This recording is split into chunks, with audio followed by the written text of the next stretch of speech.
Beauty for ashes. Ha!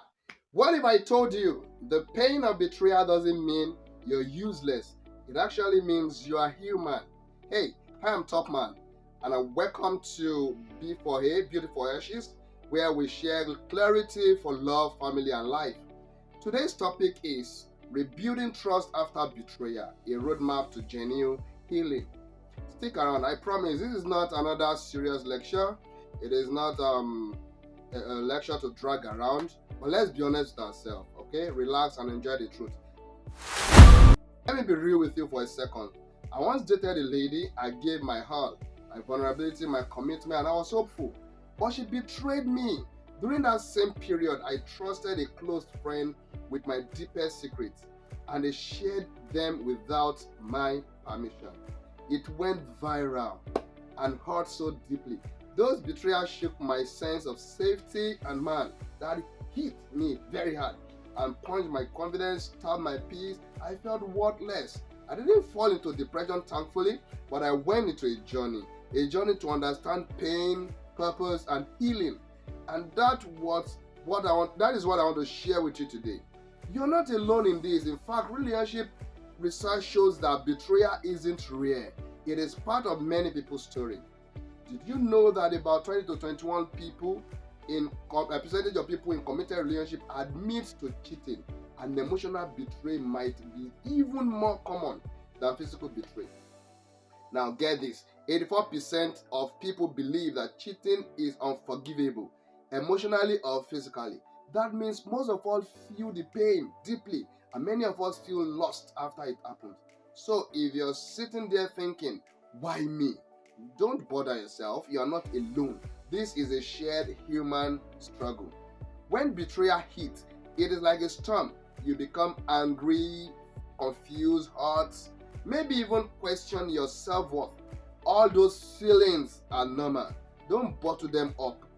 Feel them, enjoy them. But here is the truth. Rushing to fix things right away usually backfires. You've got to take a pause, slow down, breathe, and take protecting your emotional space. That doesn't mean shutting the whole world out. It means protecting your peace long enough to think clearly. Betrayal is not just about what hurt. It's about broken expectation. There is the loss of safety, the self-questioning, what went wrong, and all of those things. Now, many people chase the why, but sometimes focusing on the impact on you matters more than the why. What changed? What did you lose? What do you need now?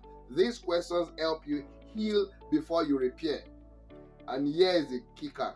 Sometimes the person who betrayed you isn't the one you have to rebuild trust with first. It's with yourself. You have to reclaim your power before you can give anyone else a chance to prove themselves. If you are watching this and it hits you, tell me in the comment section what part of betrayal has hurt you the most. Is it the shock, the loss of trust, the self-doubt? I want to hear it. We want to hear it. Please put it in the comment section. Also, like, share, and subscribe if this resonates with you so that we can walk this journey together. Here is what you need to remember. Set new boundaries and agreements. What's okay now and what is not. Be careful to put that down. Be watchful without suspicion. You're healing, not hurting. Celebrate every new win. Remember, you're not on a revenge mission. Healing is a path, not a finish line. Every step forward deserves honor. Okay? So healing from betrayal is rebuilding a house. It takes time, effort, and sometimes a little demolition. But every brick you lay gets you closer to something stronger, more stable, and more resilient than before. Okay? So listen, here's the truth about betrayal. Betrayal hurts. That is real. But pain doesn't define you except you allow it. Healing actions, choices. That defines you actually. You decide how you move forward. You decide how you respond. What if I told you that betrayal thought, although very painful, could be a catalyst for something better? It can propel you to something else. It could teach you how to set better boundaries, how to listen to your intuition more, and how to love and trust again in a healthier way. It might sting now, but in the long run, you will be thankful for the lesson it brought to you.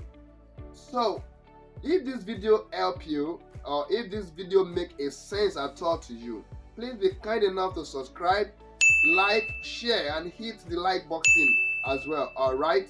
Okay, so that we can be able to reach out to as many people as possible who are out there hurting.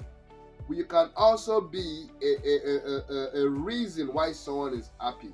Okay, so let's build our lives back stronger together. And one last thing I need you to take away from this is healing takes time. There is no quick fix, no easy button, but step by step you will get there. You don't need to rush, and you don't need to do it alone. If you're still here, thank you for your courage to face this journey. It is a difficult road, but you are not walking it all alone. Together we rise, and together we shine. Okay? Remember, what happens to you is not the problem, but how your response to what happened can determine future actually. Beauty for ashes.